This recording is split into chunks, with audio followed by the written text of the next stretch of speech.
राधे राधे आप सभी को। गुड इवनिंग, नमस्ते, स्वागत है आप सभी का। अंशु जी, दीपा जी, रजनी जी, पार्वती जी, सुहावना जी, महेश जी, पुष्पा जी, सरिता जी, संदीप जी, प्रतिभा जी, उन्नति जी, दया जी, काजल जी, प्रदीप जी, सरोज जी, रूबिका जी, सभी को नमस्ते, स्वागत है। आवाज़ हमारी क्लियर जा रही है? सब कुछ क्लियर है? स्टार्ट किया जाए। दिव्यांशु जी, रोली जी, वेरी गुड इवनिंग, नमस्ते। रूबिका जी, राधे राधे। क्लास आप शेयर कर दें एक बार, सभी के यहाँ शेयर कीजिए ताकि सब लोग जुड़ें। अमित जी, नमस्ते। हाँ, सही है। अरिमा, राधे राधे। स्नेहा जी, अंतिमा जी। तो आते हैं अपने प्रश्नों पे हम। आज तो दिन में आप लोगों को दो क्लासें मिली होगी, एक वन लाइनर की मिली होगी और एक हमने महावीर प्रसाद द्विवेदी को देखा होगा। 200 तक हम अपना कल कंप्लीट किए थे, आज हम देखेंगे 200 से आगे। तो पहला प्रश्न आज का आप सभी के सामने है, जवाब दीजिए। कौन सी रचना व्याकरण ग्रंथ है? पहले प्रश्न का जवाब दें। हेमलता जी, पनीर जी, बीनू जी, अनिता जी, सभी का स्वागत है। अंतिमा जी, नमस्ते। कल क्लास नहीं हुई थी मेरी? अमित जी, नमस्ते। प्रमोद जी, हुई तो थी कल क्लास। जवाब आया है कौन सी रचना व्याकरण ग्रंथ है? बिल्कुल सही जवाब आया है उक्ति व्यक्ति प्रकरण। किसकी रचना है ये? तो ये जो रचना है दामोदर शर्मा की है और आदिकालीन व्याकरण ग्रंथ है ये। तो ध्यान देंगे, बहुत आसान सा प्रश्न है लेकिन गलती करवा देता है। तो व्याकरण ग्रंथ है उक्ति व्यक्ति प्रकरण, दामोदर शर्मा का। आपको बताना है मुझे कि वर्ण रत्नाकर जो ज्योतिश्वर ठाकुर की रचना है, इसमें कितने कल्लोल हैं, ये आप मुझे बताएंगे। वर्ण रत्नाकर ज्योतिश्वर ठाकुर की जो रचना है उसमें कितने कल्लोल हैं? जवाब दीजिए। सोनी जी, विमल जी, स्वागत है। गुड लक जी, नमस्ते। यहाँ पे जवाब आया है 8 कल्लोल। बहुत बढ़िया जवाब। वर्ण रत्नाकर में 8 कल्लोल हैं, 8वां कल्लोल अधूरा था। आ जाइए दूसरे प्रश्न पे। दूसरा प्रश्न है आपसे कि किस रासो ग्रंथ को आल खंड के नाम से भी जाना जाता है? 202 का जवाब दें आप सभी। रूबिका जी, अनिता जी, रीमा जी, नमस्ते।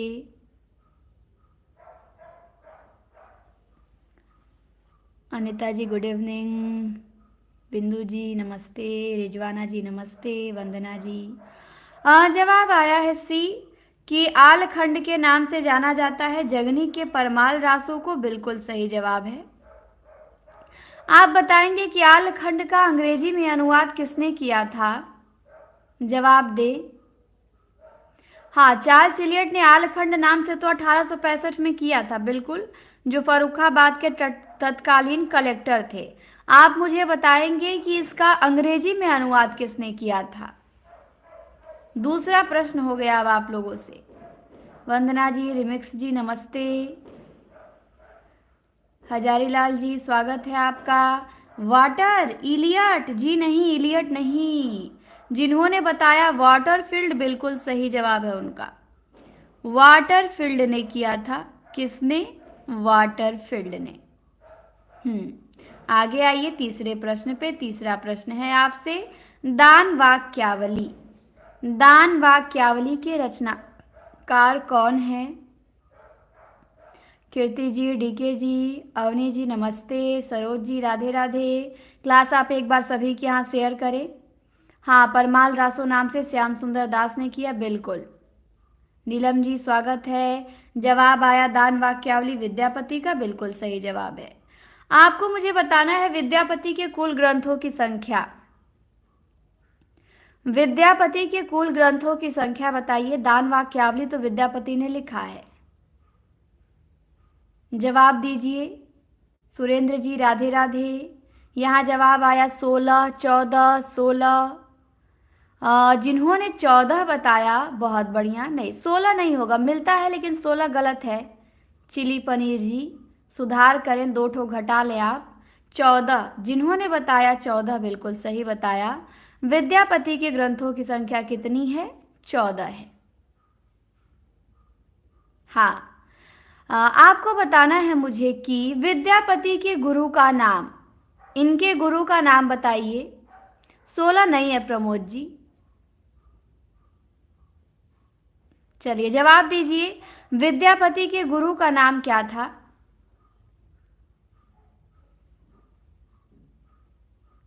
जवाब आ रहा है हरि मिश्र, हरि मिश्र विसोवा।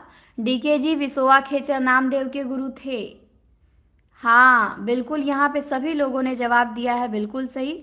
आप सभी जवाब दें, कोई भी प्रश्न किया जाता है तो उसका जवाब देना होता है। तो विद्यापति के गुरु पंडित हरि मिश्र थे, पिता गणपति ठाकुर थे, पत्नी चंदा देवी थी।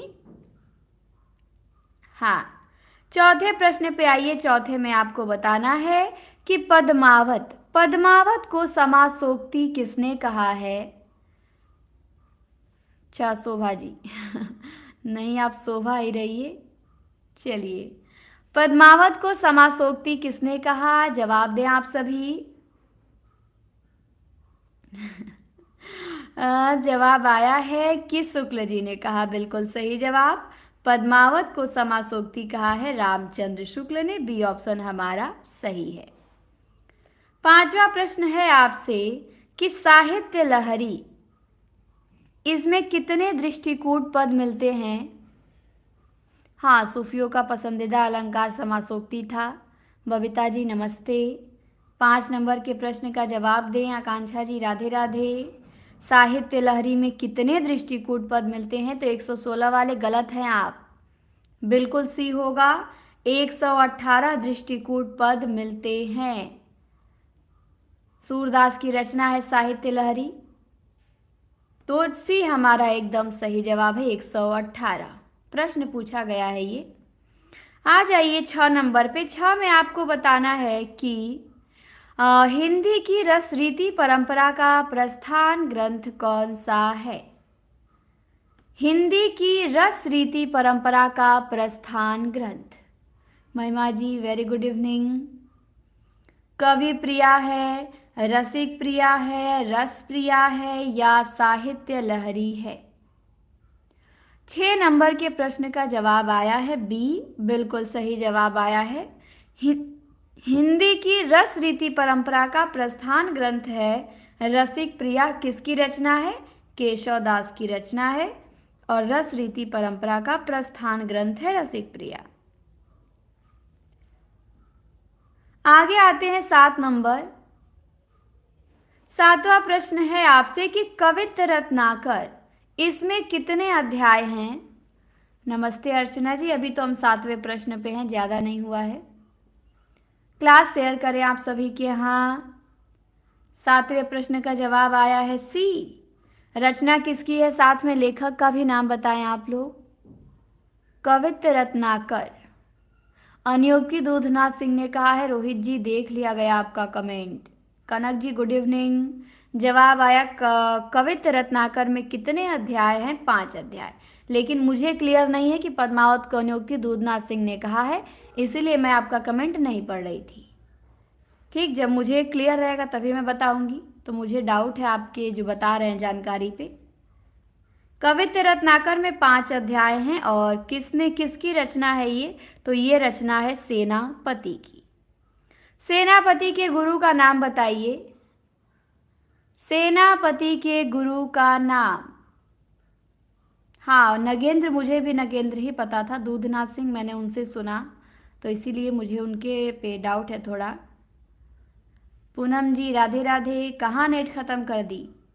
आज तो दिन में ज़्यादा वीडियो भी नहीं डाला मैंने। शिल्पी में कुछ गलती भी दिया है रोहित जी। हाँ, सेनापति के गुरु हीरामणि दीक्षित, बिल्कुल सही जवाब है, हीरामणि दीक्षित। Very good. आ जाइए 8वें प्रश्न पे।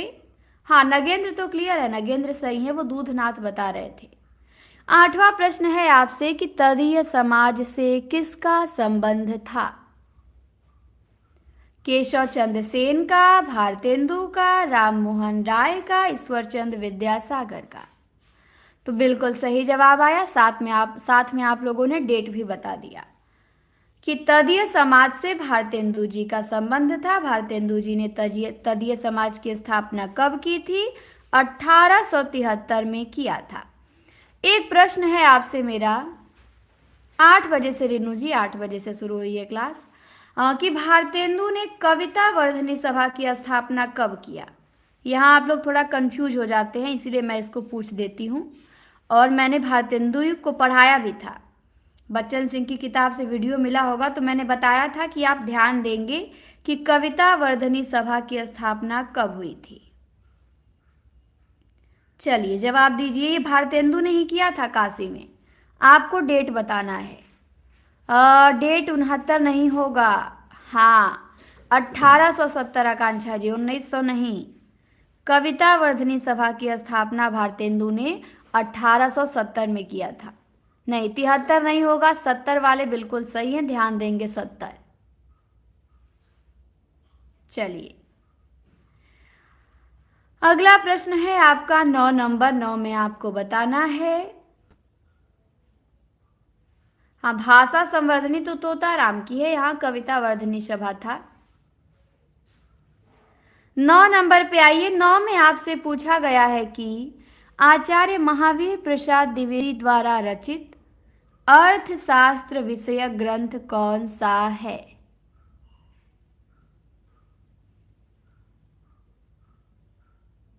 मेरे पास तो आपके सारे वीडियो देख सकूं इतना टाइम नहीं है, क्या करूं। अब आपके पास टाइम नहीं है तो अब टाइम तो कोई किसी को दे नहीं सकता है, टाइम तो आपको खुद निकालना पड़ेगा।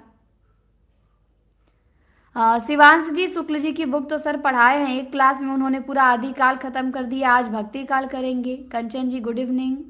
जवाब आया है कि महावीर प्रसाद द्विवेदी का अर्थशास्त्र विषयक जो ग्रंथ है वो संपत्ति शास्त्र है। बिल्कुल सही जवाब है आपका सी ऑप्शन।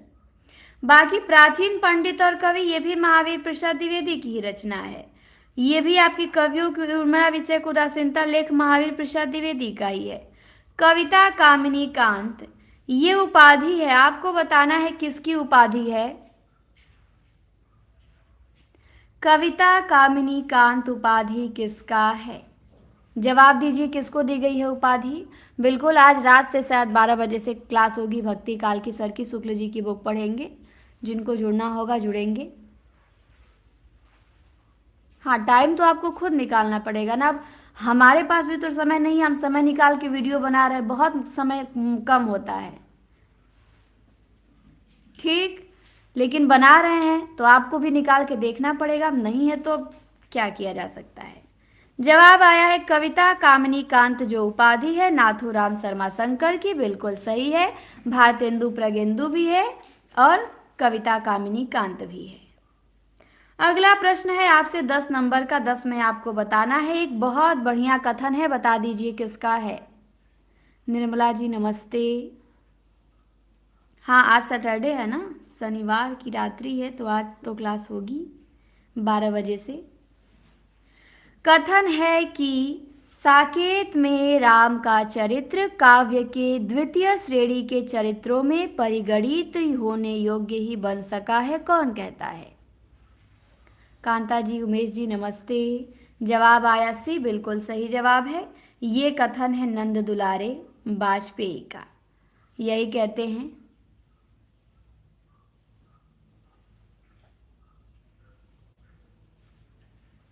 अगला प्रश्न है आपसे 11 नंबर का कि प्रगतिवाद काव्य सृष्टि है। 11 नंबर के प्रश्न का जवाब दें।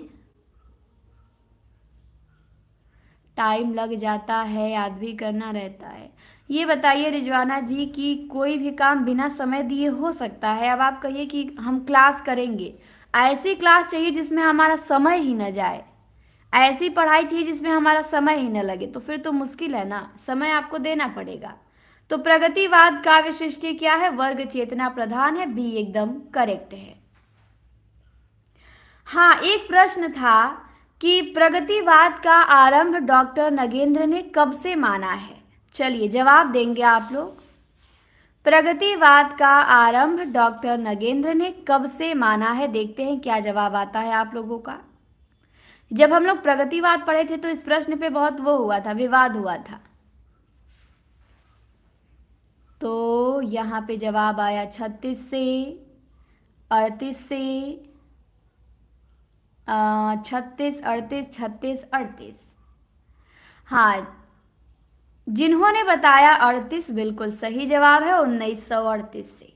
36 वाले आपका गलत है, 1938 इस भी सही होगा। जिन्होंने 1938 बताया बहुत बढ़िया। हाँ, नगेंद्र प्रगतिवाद का आरंभ 1938 से मानते हैं। 12वां प्रश्न है आपसे कि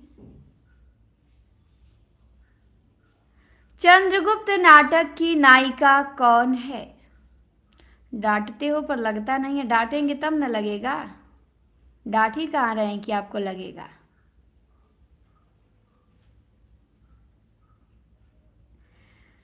जवाब आया है यहाँ पे डी कि चंद्रगुप्त नाटक की जो नायिका है वो कौन है? कार्नेलिया है, बिल्कुल सही जवाब है कार्नेलिया। चंद्रगुप्त नाटक, इसका डेट है 1931 ईस्वी। इस नाटक में 4 अंक हैं और 44 दृश्य हैं और नायिका आपकी कार्नेलिया है। डी हमारा सही है। अगला प्रश्न है 13 नंबर का, 5वां पैगंबर नाटक। बता दीजिए किसका नाटक है? 5वां पैगंबर नाटक। राधे राधे नेहा जी, नमस्ते। बिल्कुल होगा नेहा जी, अपने कर्म पे ध्यान दीजिए, ठीक। जब आप काम बढ़िया करेंगी तो होगा क्यों नहीं।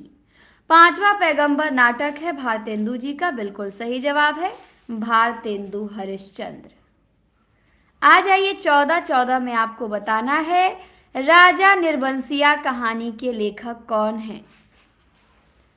जवाब दीजिए। राजा निर्बंसिया कहानी के लेखक। क्लास आप लोगों ने शेयर नहीं किया, सभी लोग जुड़े नहीं हैं और ना आप लोगों ने लाइक किया है। हितेश जी, रेखा जी, नमस्ते। जवाब आया है सी, बिल्कुल सही जवाब है। राजा निर्बंसिया कमलेश्वर की कहानी है और इस कहानी के पात्र हैं जगपति और चंदा। कौन है? जगपति और चंदा। नहीं हसन जी, नहीं है हम वहाँ, ठीक। 15 पे आइए, 15 का जवाब दीजिए।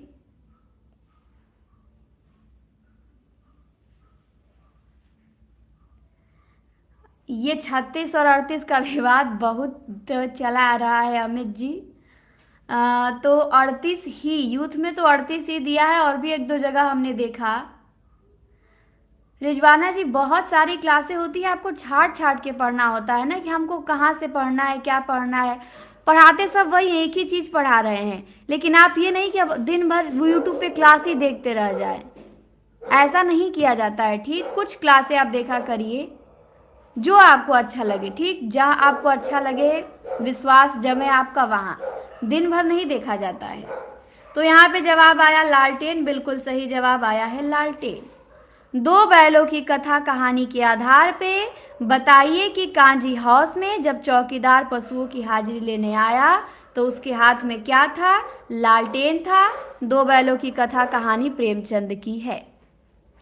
आपको बताना है मुझे कि लालटेन बाजार किसका उपन्यास है? लालटेन बाजार किसका उपन्यास है? जवाब दीजिए। लालटेन बाजार। अच्छा अमित जी, ठीक है, हम एक बार और सोचेंगे। लालटेन अंग्रेजी भाषा का शब्द है, ठीक। कहीं जगह मैंने खोजा भी, एग्जैक्ट कहीं मिला ही नहीं। कहीं कहीं 1936 दिया है, कहीं 38 दिया है। तो लालटेन बाजार उपन्यास है अनामिका का, बिल्कुल सही जवाब अनामिका। 16 पे आइए, 16वां प्रश्न है पानी की कहानी। ये प्रश्न KVS 23 में आया था। पानी की कहानी रचना की विधा क्या है? 16 का जवाब दें। निबंध है, कहानी है, कविता है, रेखा चित्र है, ये लगा भी है आपके उसमें MP वर्ग 2 में।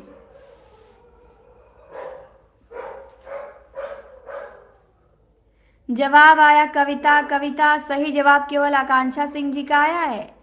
MP वाले लोग भी गलती कर दे रहे हैं इसको। कविता नहीं है, निबंध है ये। KVS 2023 में ये प्रश्न बना है और आप लोग देखिए गलती कर दिए। ये निबंध है रामचंद्र तिवारी का। किसका? रामचंद्र तिवारी का निबंध है। आकांक्षा सिंह जी ने सबसे पहले सही जवाब दिया। Very good, well done. बाकी तो सब कविता बना दिए पानी की कहानी को। गुड इवनिंग कुमकुम जी, सुषमा जी। तो ध्यान दें, निबंध है।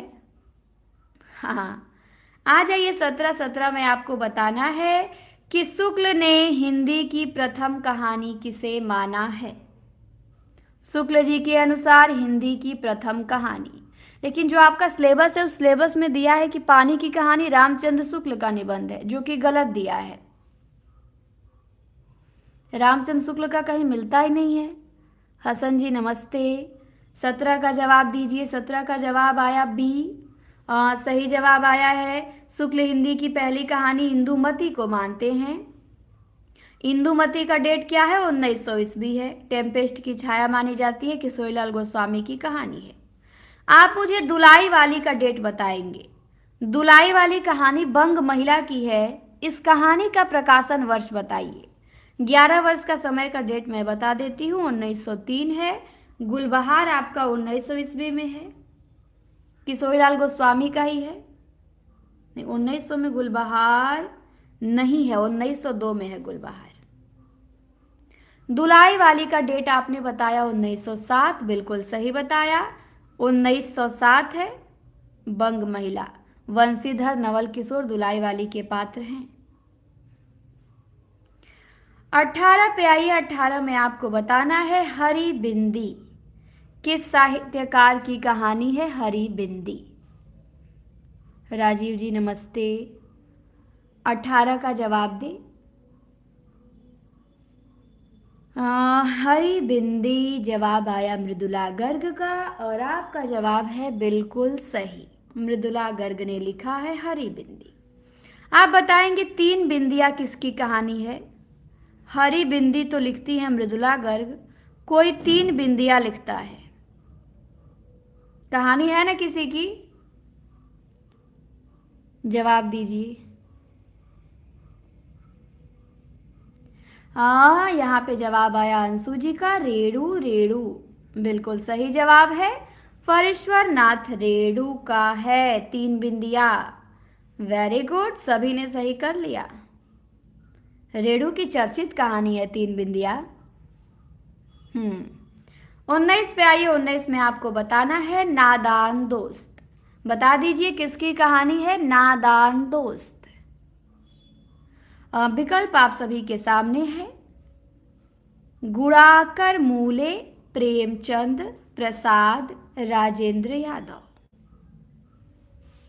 तो पढ़ा होगा आपने, नादान दोस्त है, कजाकी है, बूढ़ी काकी है, बेटों वाली विधवा है, सौत है। तो ये सब कहानियां किसकी हैं? मुंशी प्रेमचंद की हैं। 20वां प्रश्न है आपसे कि शेखर एक जीवनी, ये आपका BPSC 23 में आया था प्रश्न। विकल्प से ही आपको पता लग जाएगा कि शेखर एक जीवनी उपन्यास के नायक के चरित्र की प्रमुख विशेषता कौन सी है? जवाब दीजिए। विनम्रता है, भावुकता है, उदारता है, उपयुक्त में से एक से अधिक है या उपयुक्त में से कोई नहीं। 20 का जवाब दें। विकल्प चूज करना है। विकल्प उपयुक्त में से आप सभी लोगों ने डी बताया है कि उपयुक्त में से एक से अधिक होगा। ना शेखर विद्रोही, ना शेखर विनम्र है, ना वो भावुक है, ना वो उदार है। सही जवाब सरिता जी के यहाँ से आया है। वेरी गुड, डी होगा। उपयुक्त में से कोई नहीं। ऐसे ही आंख बंद करके विकल्प लगाइएगा। डी तो कहेंगे तो हो जाएगा सभी उपयुक्त में से 2 हो जाएगा। विनम्र भावुक उदार हो जाएगा, वो विनम्र था। ना वो भावुक था ना वो उदार था, विद्रोही प्रवृत्ति थी उसकी। कैसी थी? विद्रोही प्रवृत्ति का था। भय एवं सेक्स से घिरा हुआ पात्र है वो, तो कहां से हो जाएगा ये? हाँ, चिल्ली पनीर जी आपका भी सही था। अच्छा, तो यहाँ पे ई ऑप्शन सही होगा, जिन्होंने ई बताया सही है। अच्छा आप लोग, हाँ मैं समझ रही हूँ आप लोग कैसे मूर्ख बन गए। समझे कि डी वाले में लिखा है कोई नहीं, क्योंकि 4 विकल्प की आदत है। तो बिहार में कैसे देंगे आप लोग पेपर? चलिए 21 का जवाब दीजिए। सुबह दोपहर शाम किसका उपन्यास है? सॉरी, किसकी रचना है? हाँ, उपन्यासी है ये। सुबह दोपहर शाम विमल जी का भी सही था। चलिए 21 का जवाब दें आप लोग। 21 का जवाब आया है, ये उपन्यास कमलेश्वर का है। बिल्कुल सही जवाब। हाँ, बिहार में 5 ऑप्शन देता है, छत्तीसगढ़ में भी 5 विकल्प देता है। सुबह दोपहर शाम ये जो है कमलेश्वर का है। आ जाइए अगले प्रश्न पे, 22 नंबर। 22 में आपको बताना है, ये कथन आपका जीआईसी प्रवक्ता 2021 में पूछा गया था कि 17 में, पर जीआईसी में आया हुआ है ये। बहुत बढ़िया कथन है, बताइए किसका है? कि शेखर एक जीवनी को मैं हिंदी के 5 सबसे महत्वपूर्ण उपन्यासों में से मानता हूँ। ये कथन कौन कहता है? ये सब प्रश्न आपके प्रीवियस के हैं, कठिन नहीं है, अब आप लोग कठिन बना दें। जवाब आया है बी और डी, तो यहाँ पे बधाई हो डी वालों को, बिल्कुल नामवर होंगे। राम कमल राय थोड़े कहेंगे, इतना अच्छा कथन नामवर सिंह कहेंगे कि शेखर एक जीवनी को मैं हिंदी के 5 सबसे बड़े उपन्यासों में से एक मानता हूँ। कौन कहते हैं? नामवर सिंह। ब्रजेश जी जय भीम। चलिए 23 पे आइए और बताइए कि प्रसाद के अधूरे उपन्यास का नाम क्या है?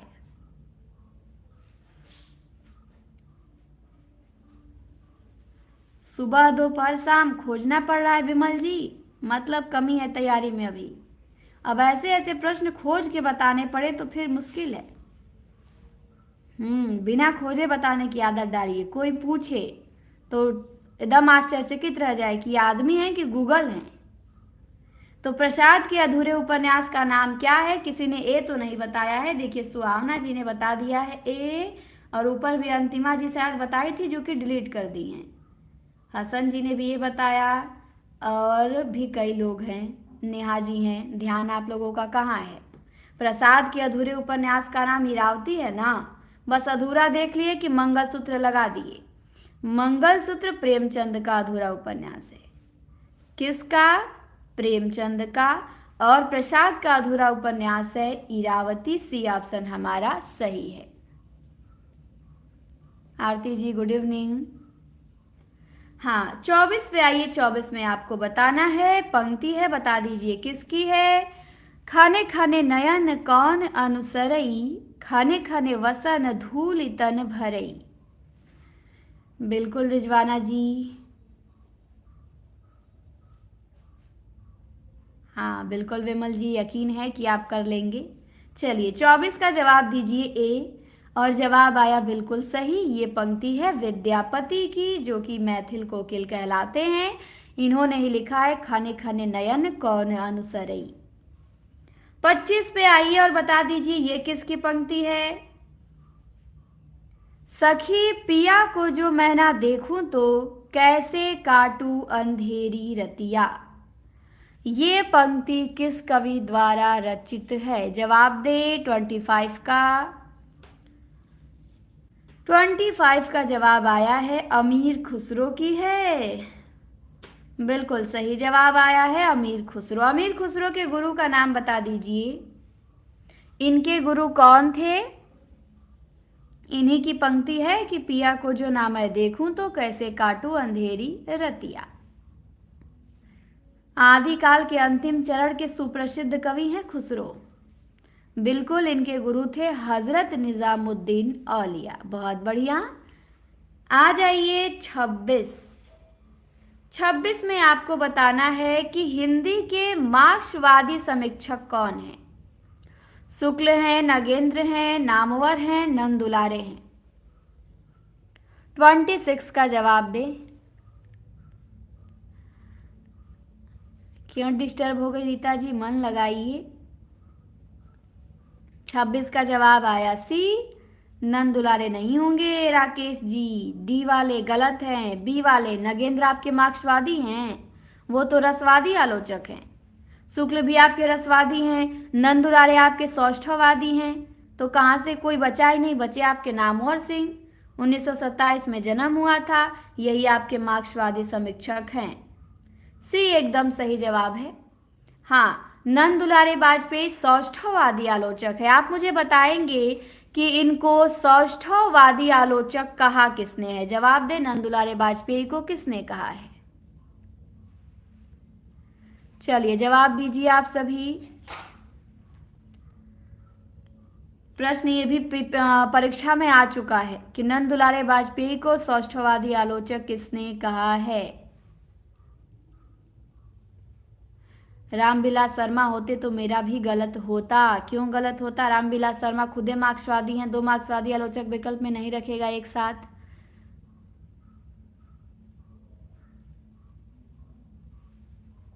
अच्छा रीता जी, कोई बात नहीं, परेशान ना होइए। जवाब आया है भगवत स्वरूप मिश्रा, बिल्कुल सही जवाब है भगवत स्वरूप मिश्रा। ठीक, यही सौष्ठववादी आलोचक कहे हैं भगवत स्वरूप मिश्रा। 27 पे आइए। 27 में आपको बताना है कि हाँ, वो तो खैर मार्क्सवादी आलोचक है, कोई इसमें संदेह नहीं है। 27 में आइए, आपको बताना है कि जहां शब्द प्रत्यक्ष अर्थ को त्याग कर किसी और ही अर्थ की प्रतीति कराए, जो उसके प्रत्यक्ष अर्थ की अपेक्षा अधिक चमत्कार पूर्ण हो, काव्यशास्त्र के अनुसार यह किसका लक्षण है? रस का, अलंकार का, ध्वनि का, या इनमें से किसी का नहीं। जवाब आया है सी, वेरी गुड। डी नहीं होगा शिवाजी, सी होगा। ये जो लक्षण है ध्वनि का है, जहां शब्द अपना प्रत्यक्ष अर्थ त्याग देता है, किसी और अर्थ की प्रतीति कराता है। 28 पे आइए। 28 में आपको बताना है कि शब्द के अर्थ बोधक आधार को क्या कहा जाता है। 28 का जवाब दें। शब्द के अर्थ बोधक आधार को क्या कहा जाता है? शब्दार्थ, शब्द योग, शब्द शक्ति या शब्द मूल? 28 का जवाब आ रहा है सी, और बिल्कुल सही जवाब आया है। शब्द के अर्थ बोधक आधार को शब्द शक्ति कहते हैं। क्या कहते हैं? शब्द शक्ति। 29 पे आइए। 29 में आपको बताना है, ये प्रश्न आपका परीक्षा में आ गया है कि जब शेर आया तो युद्ध क्षेत्र से गीदड़ भाग गए, इनमें कौन सी शब्द शक्ति है? 29 का जवाब दे। कल हमने सोचा है कि वन लाइनर का जो क्लास हम 500 बोले थे प्रश्नों का आप लोगों से लेंगे, तो उसको दोपहर 12 बजे समय रखा जाए संडे को। कल सभी लोग आप रेडी रहिएगा 12 बजे, ठीक। 29 का जवाब आया लक्षणा, बिल्कुल सही जवाब है। इसमें लक्षणा शब्द शक्ति होगा। अगला प्रश्न है 30 नंबर का कि विभाव के कितने प्रकार होते हैं? 2, 4, 5, 8।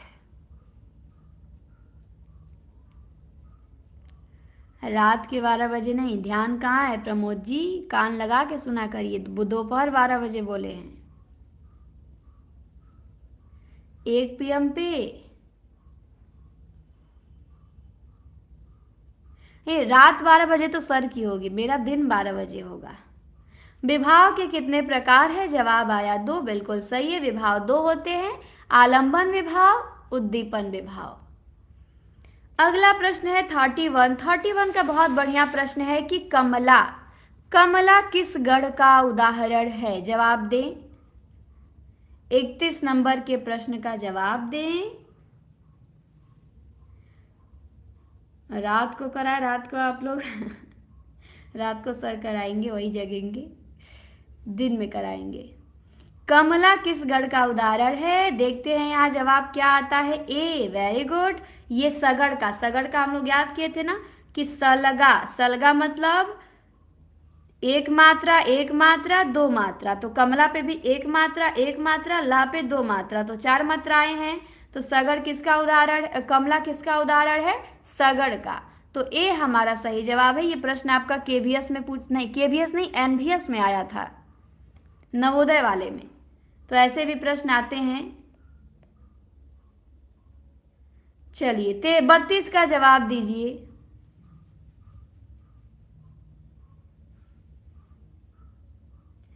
कौन अर्थालंकार है? 32 का जवाब दे।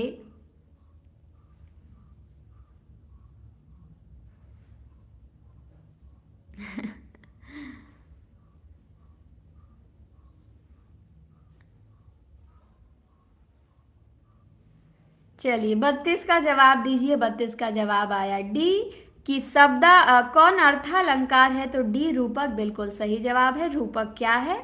अर्थालंकार है। डी आपने एकदम सही बताया। आ जाइए 33 में आपको बताना है कि सौंदर्य की व्याख्या करते हुए क्रोचे ने अभिव्यंजना के कितने स्तरों का उल्लेख किया है?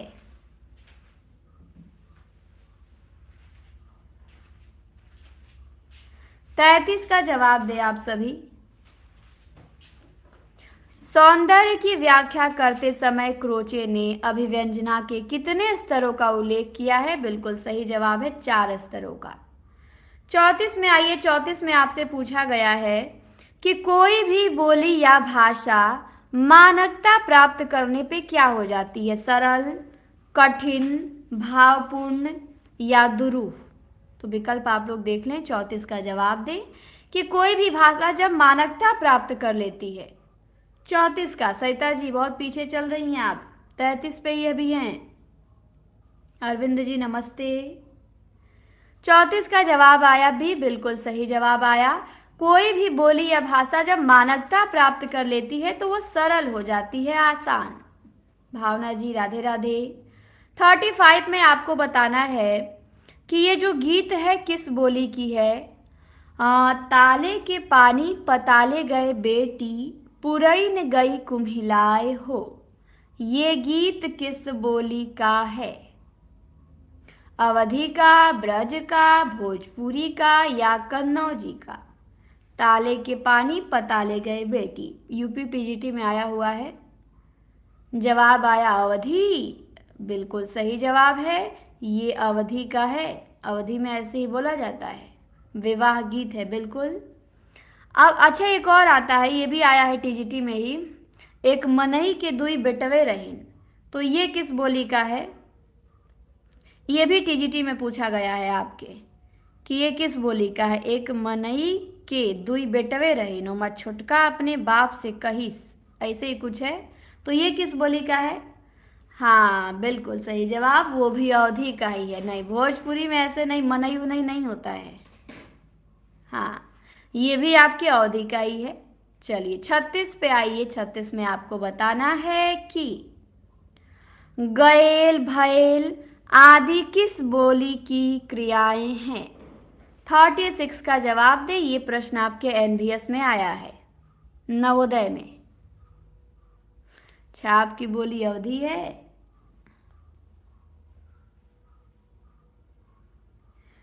थर्टी सिक्स का जवाब दीजिए। 36 का जवाब आया ए। देखिए बिल्कुल हमारे यहाँ की बोली यही तो है, गैल भैल तो ये क्या है? भोजपुरी की भूतकालिक क्रियाएं हैं।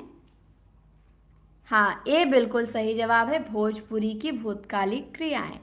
37 में आइए, आपको बताना है कि कौन सा स्वर संवृत है?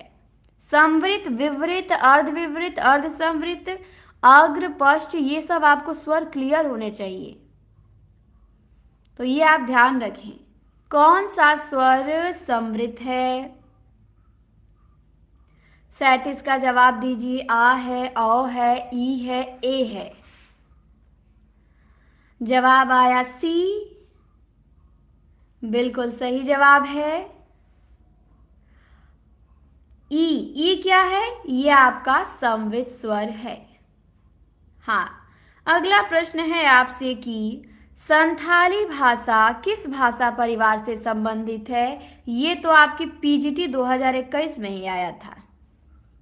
पीजीटी 2021 में ये प्रश्न आपको मिला होगा कि संथाली भाषा किस भाषा परिवार से संबंधित है। तो 38 का जवाब आया नेहा जी, ए नहीं होगा, भारोपीय से कैसे हो जाएगा। संथाली भाषा परिवार ऑस्ट्रिक परिवार से संबंधित है, तो सी हमारा सही जवाब है। 39 पे आइए और बता दीजिए कि चिड़िया आकाश में उड़ रही है, वाक्य में उड़ रही है किस क्रिया का उदाहरण है? प्रेरणार्थक क्रिया, अपूर्णकालिक क्रिया, सकर्मक क्रिया या अकर्मक क्रिया। तो उड़ रही है में कर्म की कोई प्रधानता नहीं है, तो ये क्या हो जाएगा? अकर्मक क्रिया हो जाएगा। डी ऑप्शन हमारा सही है। ये भी आया हुआ है टीजीटी में, चिड़िया आकाश में उड़ रही है, अकर्मक क्रिया। आपको मुझे बताना है, चिड़िया से एक कहानी याद आई, चिड़िया की बच्ची। बता दीजिए किसकी कहानी है? चिड़िया की बच्ची। कहानी में मैंने आप लोगों को पढ़ाया भी है ये, और ये प्रश्न आपके पेपर में भी कहीं पूछा गया है, चिड़िया की बच्ची। तो देखते हैं जवाब क्या आता है। कैनेडी, आकांक्षा जी, ये कौन से लेखक आ गए? पाश्चात्य की विद्वान ला दिया आपने।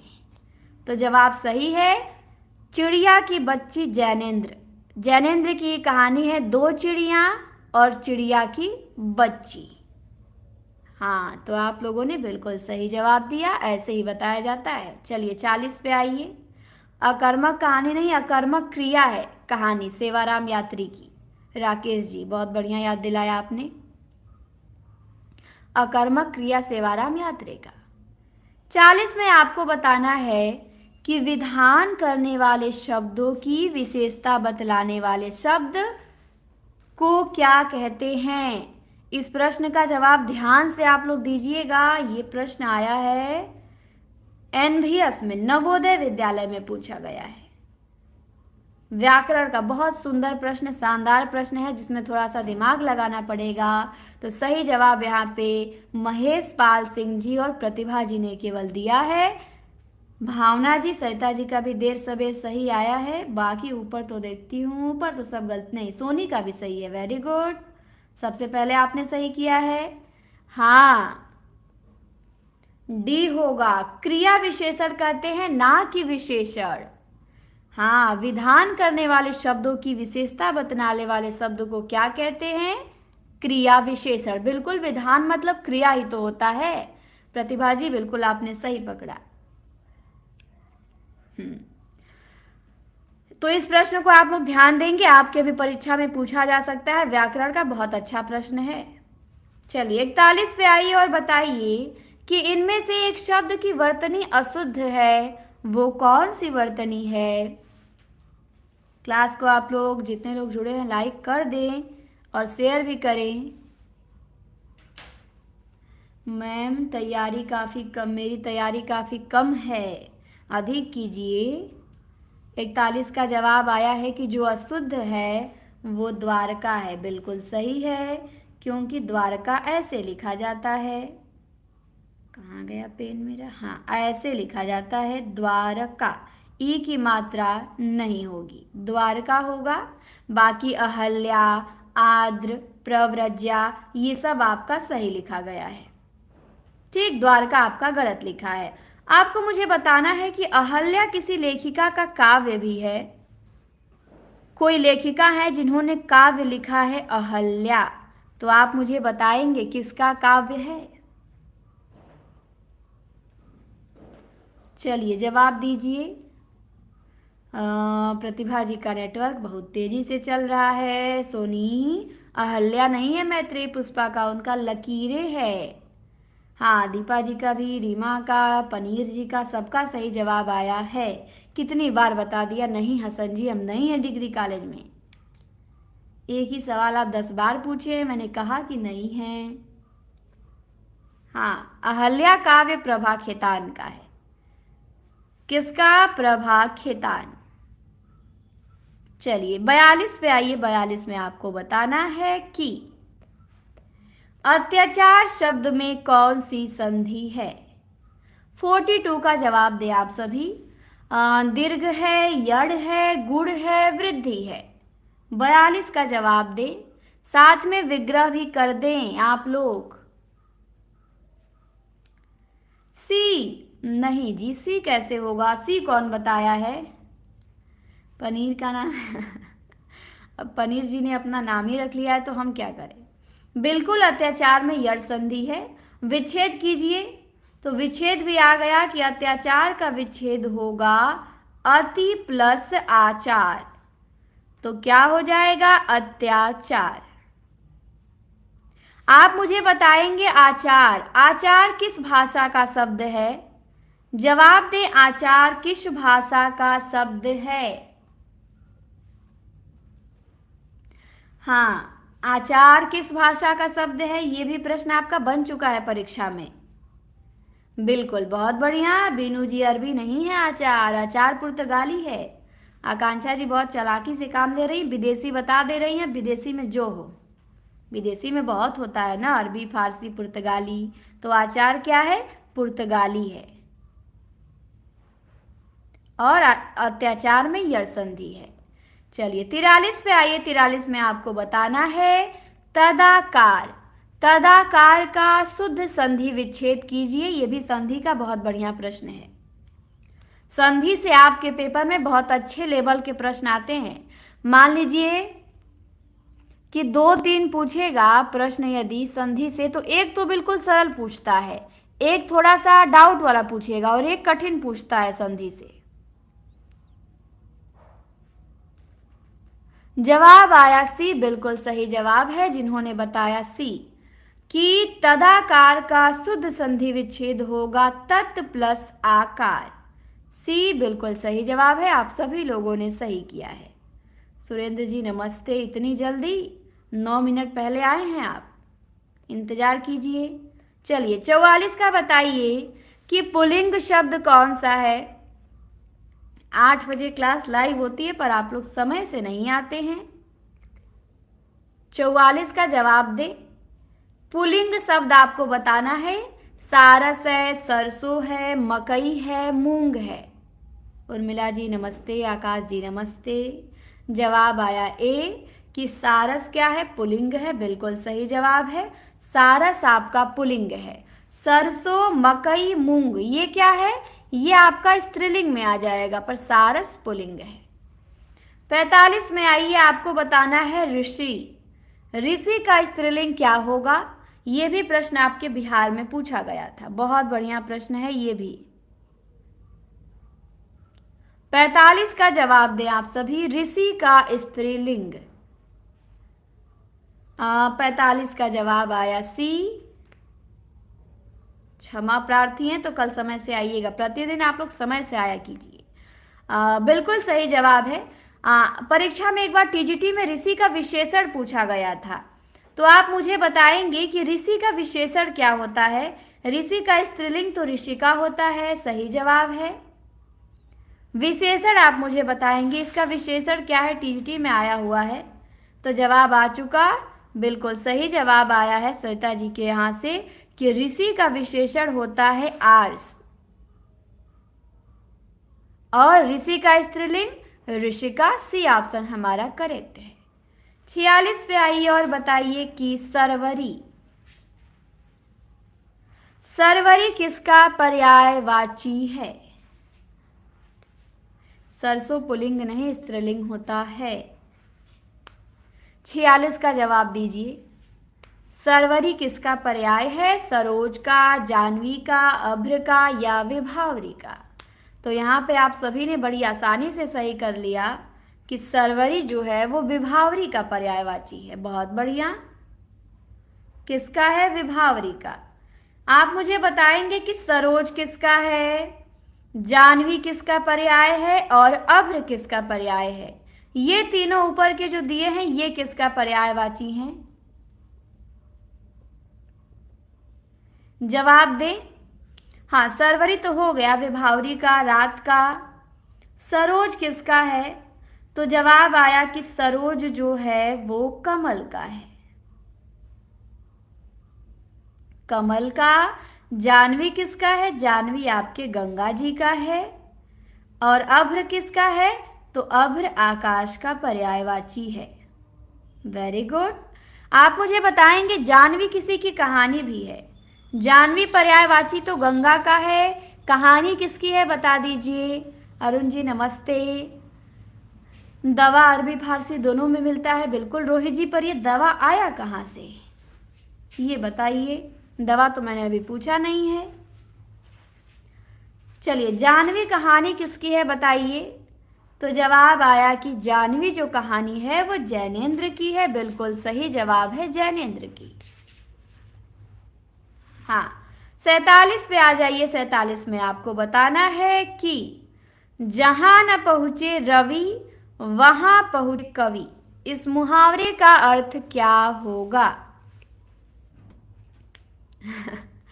दवा मेडिकल स्टोर से मैंने तो नहीं भेजा था लाने, आप लोग अपने से ला लेते हैं। 47 का जवाब दीजिए। 47 का जवाब आया है डी, कि जहां न पहुंचे रवि वहां पहुंच जाता है कवि। सही जवाब है। इसका अर्थ हो जाएगा कि कवि बहुत कल्पनाशील होते हैं। डी हमारा सही जवाब है। 48 पे आइए और आपको बताना है कि हिंदी में स्वच्छंदतावादी कवि कौन है?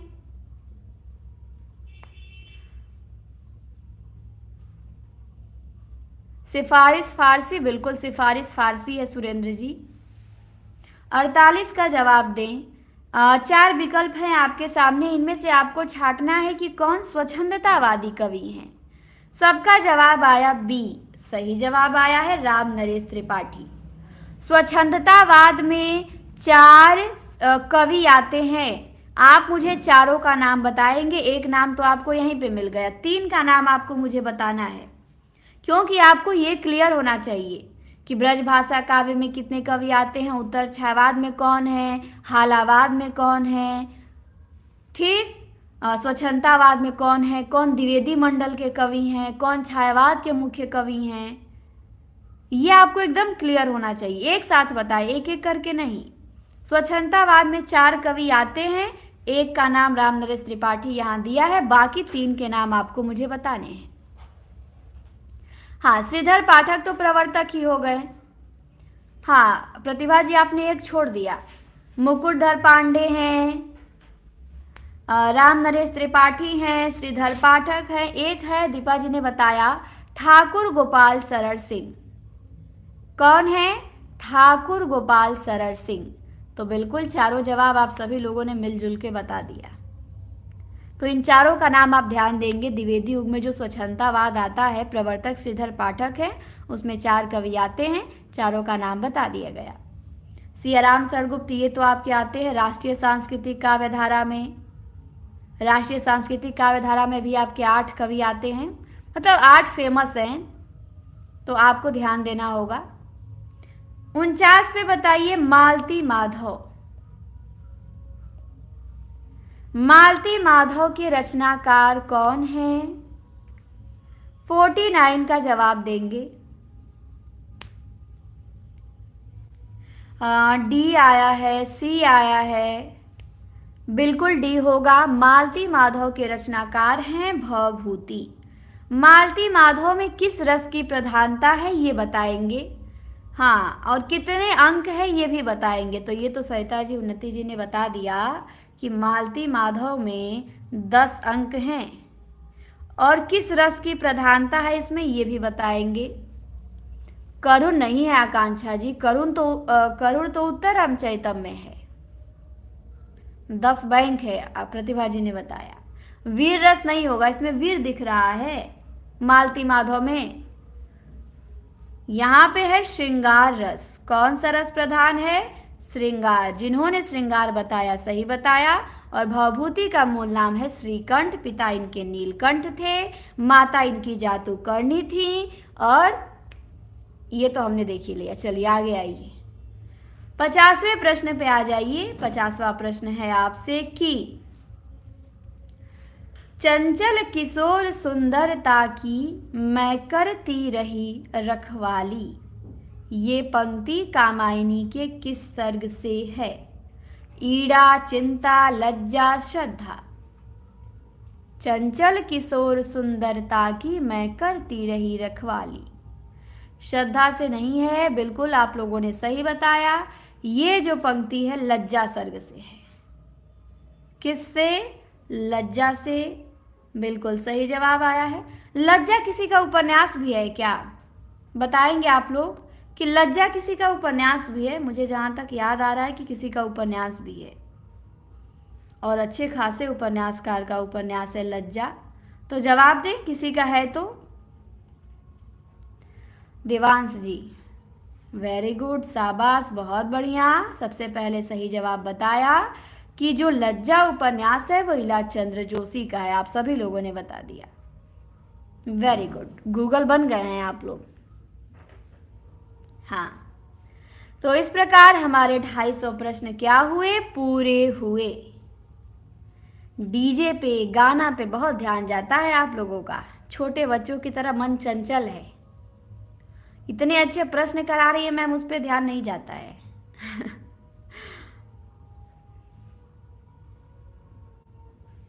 हाँ, कल मैं आप लोगों से मिलूंगी 12 बजे।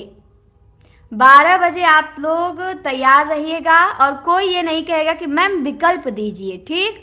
और कोई ये भी नहीं कहेगा कि मैम कठिन है, आसान है। 500 प्रश्न हम लोग करेंगे, वो मैं पढ़ा चुकी हूँ, उसका टेस्ट लूंगी आप लोगों का, ठीक? तो तैयार होके आइएगा। रात भर का समय है, 2 घंटा में सारे प्रश्न आप रिवीजन कर सकते हैं। और अपने ईमानदारी से बताइएगा। सोचिएगा प्रश्न आपके सामने आएगा, बिना देखे अपने से बताएंगे, कितना अच्छा लगेगा। एक चीटिंग करके किसी का देख के बताने में, एक अपने से बताने में अलग फीलिंग होती है। तो अपने से बताइएगा। प्रश्न आपको दे दिए गए हैं, आपको केवल याद करके बताना है।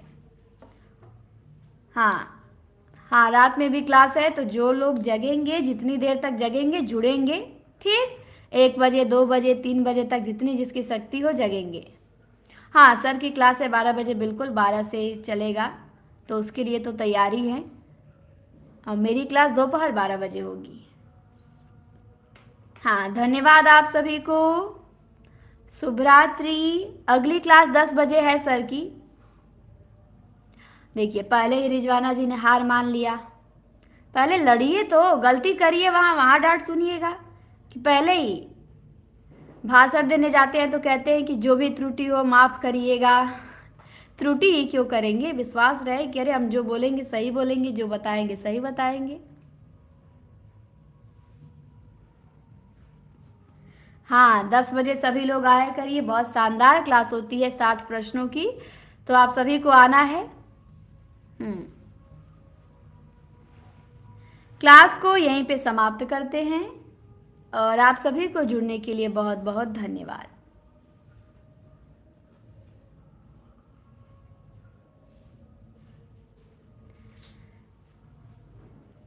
प्लेलिस्ट में वन लाइनर की भेज दूंगी, ठीक? और जिनको नहीं मिला होगा वो फिर से रिवीजन कर लेंगे। रात भर में आप रिवाइज कर सकते हैं। तो टेलीग्राम का लिंक ऊपर है, जुड़ जाइए, भेज दिया जाएगा।